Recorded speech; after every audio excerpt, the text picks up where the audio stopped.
Hi there, folks.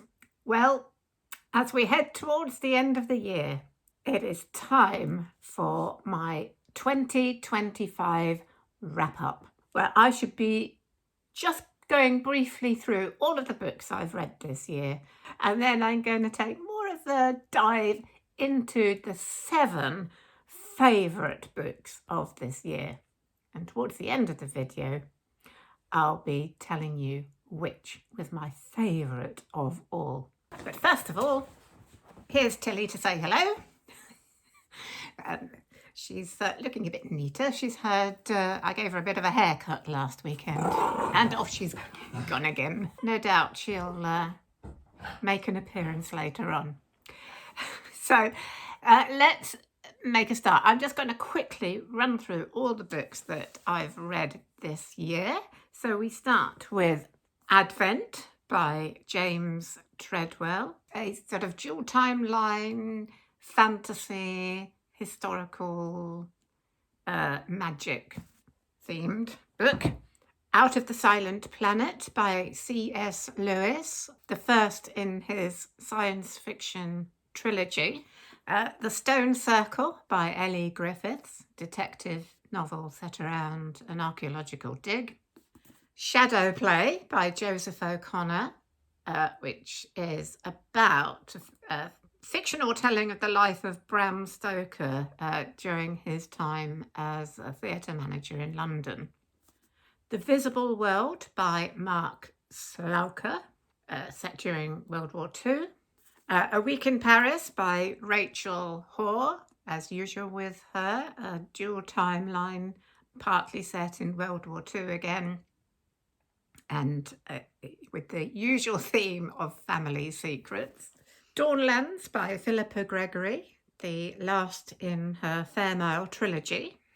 Eleanor Oliphant is Completely Fine by Gail Honeyman, deeply psychological but humorous and heartbreaking at the same time.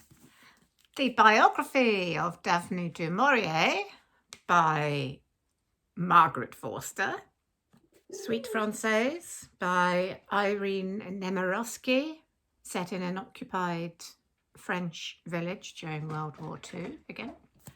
Out of the Blue by Belinda Jones. I read this was a nice kind of summer read in July. One Day by David Nichols, the story of two people told on the same day every year for 20 years. This Is Going to Hurt by Adam Kay. This is non-fiction, and this is the diaries of a junior doctor in the NHS in the UK. The Wilds by Louis Bayard. This tells the story of Oscar Wilde and his family before, during and after his downfall. Good Behaviour by Molly Keane, darkly comedic novel about manners and behaviour. Harry Potter and the Goblet of Fire by J.K. Rowling. Don't need to say much about that. My Halloween read for this year, Halloween-ish, was The Terror by Dan Simmons, a historical novel about the doomed Franklin expedition of the 1840s, mixed in with a bit of supernatural as well. The House of Silk by Anthony Horowitz, his take on a Sherlock Holmes story. Another Rachel Hoare book, The Silent Tide, another dual timeline book set in the world of publishing. I haven't reviewed this one yet. I will be doing that when I do my 2-month reviews at the end of January. The book I'm currently reading, which I will finish very soon, before the end of the year, definitely, is A Voyage to Venus by C.S. Lewis, the second in his science fiction trilogy. And again, I'll be reviewing that one at the end of January. And another book I may be reviewing in January, I'm hoping to read this next. I know nothing about it, so it's called Invitation to the Waltz by Rosamund Lehman. I know absolutely nothing about this author. It's one of those books that my mother had, so it's been sitting around in my bookshelf. So I'm going to give it a go, and possibly I'll be reviewing that in January. So I am now going to go through my 7 favourite books of this year and explain why I loved them so much. I'm surrounded by books. It's lovely. Okay, so this might come as no surprise to any of you that on my list of my 7 favourite books, and I definitely had trouble putting this one down, it's Advent by James Treadwell. And I read this over December and January of last year. Now, as I said before about this book, it does seem to polarise people's opinions. People either love it or hate it. And I can't understand why people don't like it. But when people like this book, they absolutely love it. And I was in that camp. You know, I just love books that have a magical feel. It doesn't matter, you know, this is very dark magic. It's kind of not for the faint-hearted. What I also like about this book is the complete mystery about really what's happening as you read through the book. You know, I was just turning pages of what is going on? And I love that. The main character is a teenager who knows that there's something a little different about him because he has strange visions, which he has learned not to talk about because people just either laugh at him or, you know, or worse, and his parents think there's something wrong with him. So he's sent to stay with his aunt in Cornwall. But when he arrives at the station, his aunt is not there, and he has to make his own way to her house, where very, very strange things begin to happen.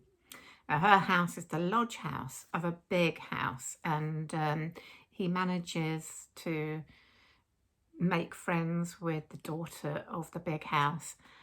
It kind of goes from there. The story is also a dual timeline book to some extent because we go back to the 16th century and John Faust, the powerful magician, and we kind of through that timeline we see some dark magic that he carries that is kind of lost. But in the present day story, that magic is arising once again. And that is why so many strange things are beginning to happen. And the main character, Gavin, and his friend have to try and work out what on earth is going on and what to do about it. And it's the first in a trilogy too. I haven't yet read the second. I've got the second one lined up to read at some point, and then I will definitely be reading the third as well because I absolutely loved this. One of those books that I didn't really want to end too. I was enjoying it so much. So there you are. If you like dark magic, mystery, a little bit of history thrown in, I think this one is definitely for you. The next in my list of 7 favourite books of the year is this one. This is Shadowplay by Joseph O'Connor, and it's about Bram Stoker. And as my usual subscribers will know, it's, you know, Bram Stoker's Dracula is one of my favourite books of all time. And my sister-in-law bought me this for Christmas last year, knowing how much I loved Dracula. And she read it and she said it's absolutely brilliant, which it is. And also, of course, It's theatre history, which is another of my great interests. It's not a widely known fact, I don't think, that Bram Stoker was actually the manager of the Lyceum Theatre in London for many years. And this novel is the fictional account of his time there while he was beginning to get the idea for Dracula and beginning to write it. But of course, it involves lots of historical detail of that time. His relationship with Henry Irving, the great leading actor at the Lyceum at the time. Also his friendship with Ellen Terry, who was probably the greatest actress of that time as well. This is the late 19th century, of course. It starts, of course, with his life in Dublin, where he was born, and his marriage there. And it mixes in lots of other characters and topical events, such as Jack the Ripper. Oscar Wilde comes into it as well. It's just really, really fascinating, beautifully written, very well researched, and highly entertaining, and also very sad because the reception for Dracula at the time was not great, even amongst his friends, and he never got to know what an amazing franchise Dracula would turn out to be and become one of the most popular and well thought of books in the horror genre. It's so sad that. But this is just a fascinating book. And yes, it's fiction, so we always have to take it with a pinch of salt. But it's beautifully entertaining and difficult to put down. For somebody like me who loves theatre history, loves Dracula and loves historical novels, this was just right up my street and I absolutely loved it. Now, I was nearly going to put this book in my top 7, and then I was looking at this and another book and I thought, I don't know. This is the last in a trilogy that I did really, really enjoy. So I'm going to mention it.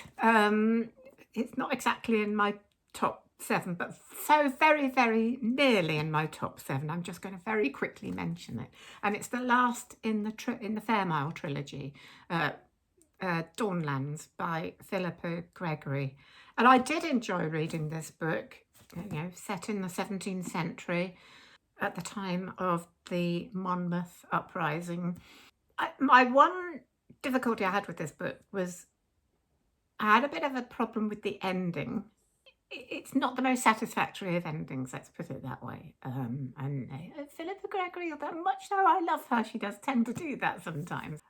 Although I did wonder whether she was leaving that story open for a 4th book, but I haven't heard anything of that.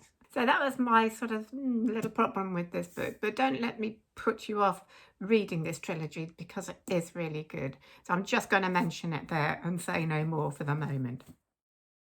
Next on my list of favourites for this year is Eleanor Oliphant is Completely Fine by Gail Honeyman. This is a sort of deeply psychological book, both funny and heartbreaking at the same time. Eleanor Oliphant is a woman kind of socially isolated and lonely. She has a kind of set routine. So she kind of, at the beginning of the book, she's really kind of cut off and she's not really in touch with just how lonely her life is and how detached she is from various social sort of understandings, tropes and modern idioms and all that sort of thing, which makes it kind of funny in many ways. her grappling to try and understand what people are talking about sometimes. But as the book goes along, we see more into her psychology, her relationship with her mother, which has left her in this kind of very sort of isolated world. But she makes a friend, and somehow through this friendship and the kindness of this person, she begins to kind of come out of her shell. This book can make you laugh and it can make you cry, and sometimes both at the same time. If you are interested in very psychological books about human nature, about what makes people tick, what creates social isolation, and how just acts of kindness can be such a powerful thing, then you will love this book. For some people I know found it quite difficult and depressing at times, but believe me, if you get to the end of this book, it's actually very, very uplifting. So yeah, and I really, really enjoyed it because I do love psychology. I love books about psychology and what makes people tick. So yeah, definitely one I did find difficult to put down this year. Next on this list is One Day by David Nichols. You could, again, I suppose, call this kind of psychology themed novel. This is about two people. What I love about this book is the way it's structured. It tells the story of these two people, but only on one day of every year for 20 years. So we first meet them, they meet on the night of their graduation from university. Then they go their separate ways, and then we catch up with them the next year on the same day, and the year after that, etc. And they kind of keep in touch as friends, and you kind of feel that it's moving towards something, but because their lives go in very different ways, and you know, she's kind of got a more responsible job, and she's a teacher, where he sort of goes spinning off into a different direction in many ways, drugs and alcohol, and you see them kind of turning around and coming back together. It's also very moving and heartbreaking. I won't go too much into why, but it's just a lovely way. It's very, very clever way of telling the story of two people. And of course, each time we catch up with them, we don't just see what happens on that day, because that makes things a little difficult. But of course, we see them having memories back through the year. So kind of what's led up to that day. But it's just a very clever way of telling the story, and it makes it quite fascinating to see at each kind of leap to the next year. You think, right, what's happened to them this time? Where, you know, what has changed? What has changed them? Really, really intriguing. So yeah, I absolutely loved this book, and I know it was a bestseller in its time. Yeah, published in 2009. Also made into a film, though I haven't actually watched the film, though I would like to do that at some point. But yeah, it was just one of those books I found, again, very difficult to put down. That idea of just seeing what happens over a whole year is just brilliant. So there you go, One Day. Are you gonna, oops, nearly fell off there, didn't you? Tilly's come to say hello. We'll have a little break here, a little Tilly break. How are you doing? No postman today? Very disappointing. Yeah, I know. And it's not even lunchtime yet. So you're going to sit there while I continue, yeah? Okay, what's next? Okay. Yes, another book here right up my street. Another book. I think this, again, was another Christmas present last year, or maybe the year before, I can't remember. But this was from my niece. Again, she knows what I like. And this was The Wilds by Louis Bayard. Of course, about Oscar Wilde, his wife and family, and the fictional account of their relationship before, during, and after his downfall. And it's a really fascinating picture of his character and relationships, and the arrival in their lives of Lord Alfred Douglas, who was going to be, unfortunately, the catalyst for Oscar Wilde's downfall. And we see really very much the character of his wife Constance and her dealing with all this at the time and afterwards as a widow as well. It's one of those books that you sort of feel a little bit trepidatious about reading because, you know, we know how it ends. Not going to have a particularly happy ending. And it starts out with the family on holiday in Norfolk with the arrival of Lord Alfred Douglas. And there's a gradual realisation in his wife that there is something going on between Oscar and Alfred.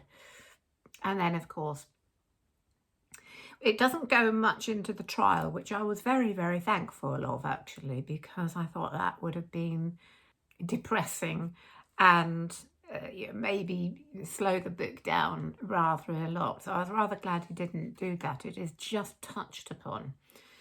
And then, of course, the scandal and financial and emotional ruin of the whole family, and the legacy the whole thing leaves for his sons.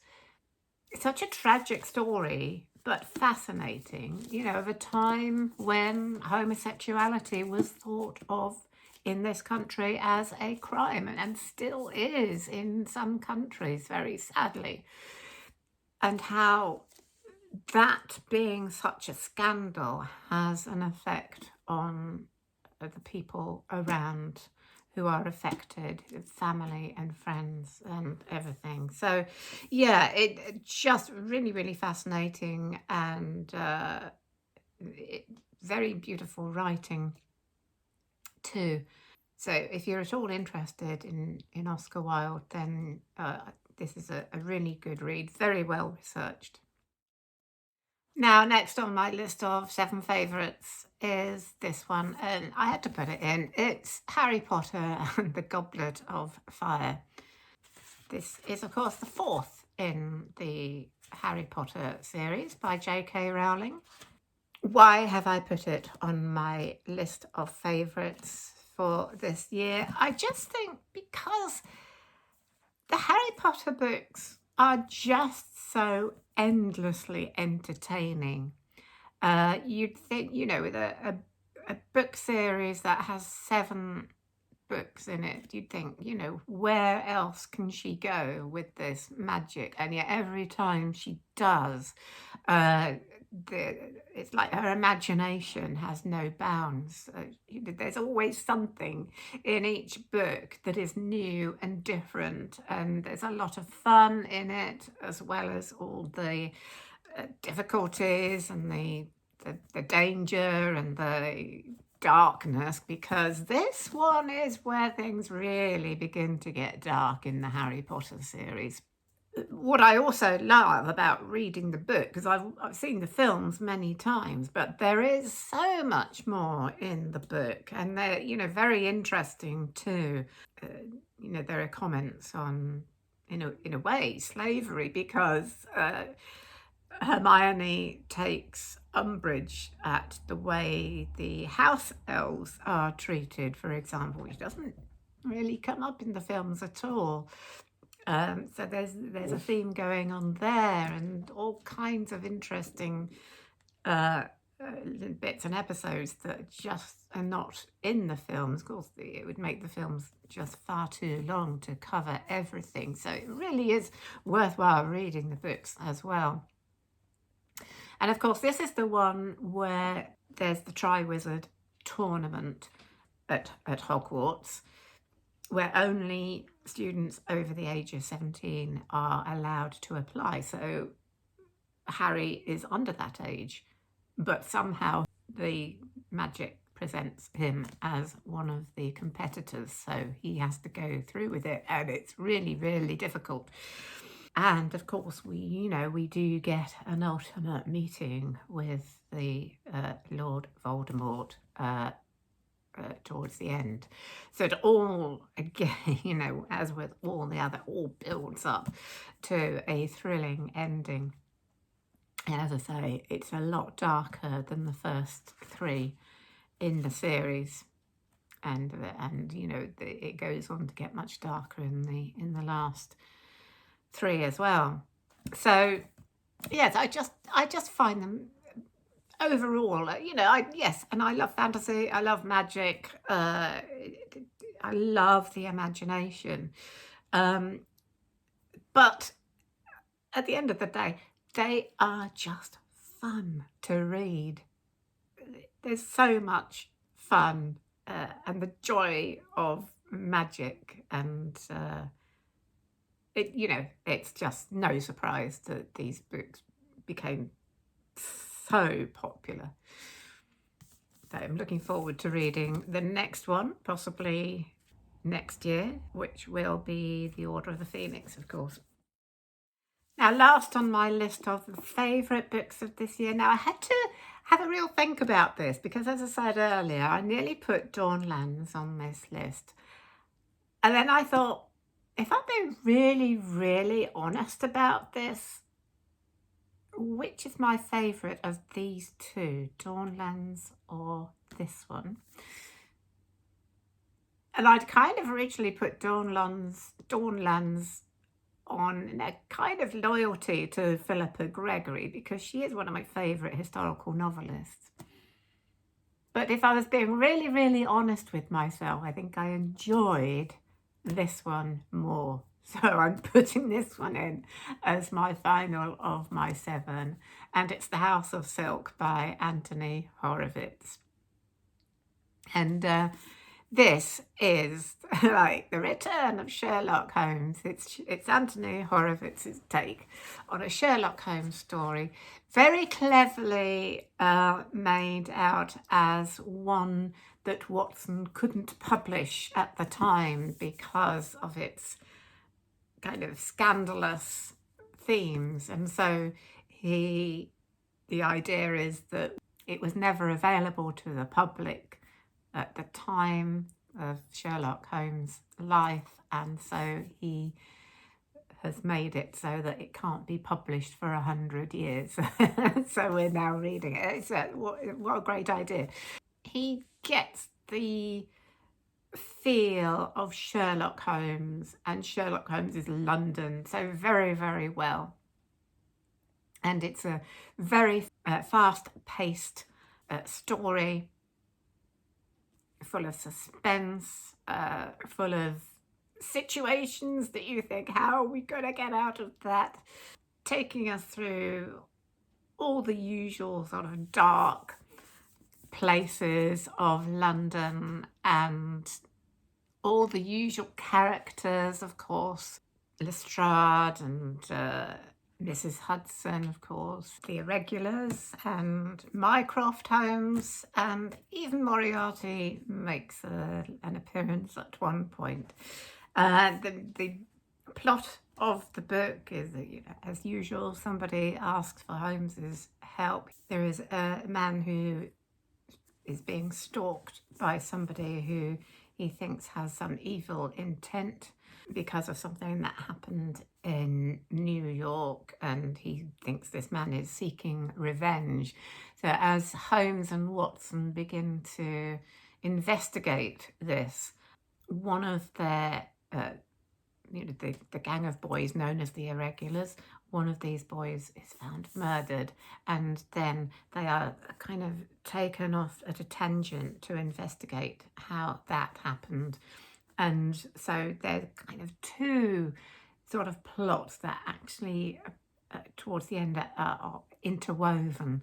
And at one point, Holmes himself is accused of murder. So there's a lot going on in this book, and so it really, really does keep you turning the pages, and it's just basically, it's thoroughly entertaining. And if you're a fan of Sherlock Holmes, then this is a joy, because it's another Sherlock Holmes story to read, and I rather hope he might do more. Who knows? Also, I must say, he has this very interesting thing at the end, why he discusses how and why he came to write this, and the writing of it, and the kind of rules he set himself for writing a Sherlock Holmes story. So it's just fascinating. So there you go. That's my 7 favourite books of the year.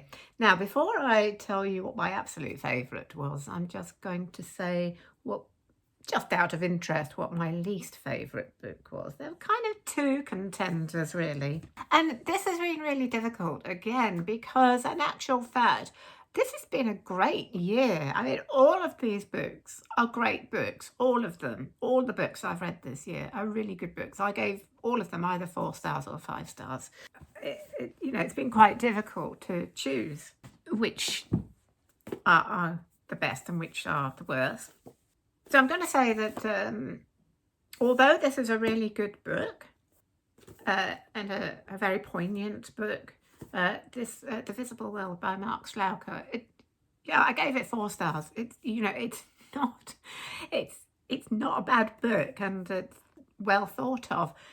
I just found the structure of it, it's very strangely structured, and I just found it made it a rather disjointed book and a little bit difficult to read. That was why I sort of didn't quite enjoy it. Well, it's not a really book you enjoy, but I just found it a bit of a difficult read. And also, I think I'm going to say this is down there. This is Going to Hurt by Adam Kay.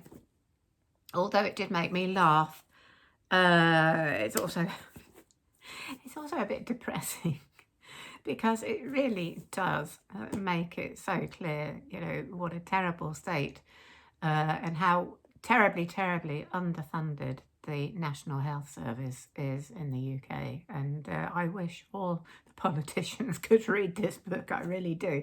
But I think I've only put this in as, my least favourite read, because although it's funny, it's also really heartbreaking in a bad way. So those are my least favourite. But now on to my absolute favourite. I think I wouldn't be at all surprised if you've guessed what that was. And you know what? Even though it was the very first book I read this year, I had a feeling at the time it was going to be my favourite. And there it is. It's Advent by James Treadwell.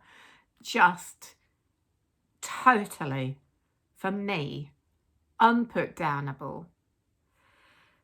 Completely up my street. This is the kind of epitome of the kind of book I enjoy. Dark magic, fantasy, history, mystery, all rolled up in just great writing.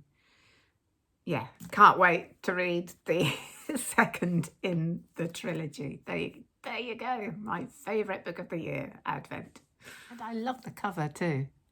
It's just so wintry and magical. So there you are. What a great reading year it has been. As I say, all of these books I've given either 4 or 5 stars to. Yeah, it's been one of the best years, I think, for book reading for me. And I'm really looking forward to all the books I'll be reading next year. And talking of which, I will, of course, soon be doing my list of books that I'm hoping to read in 2026. So that should be coming up in 2 or 3 weeks' time. Come on, there's a good girl. Hello, there we go.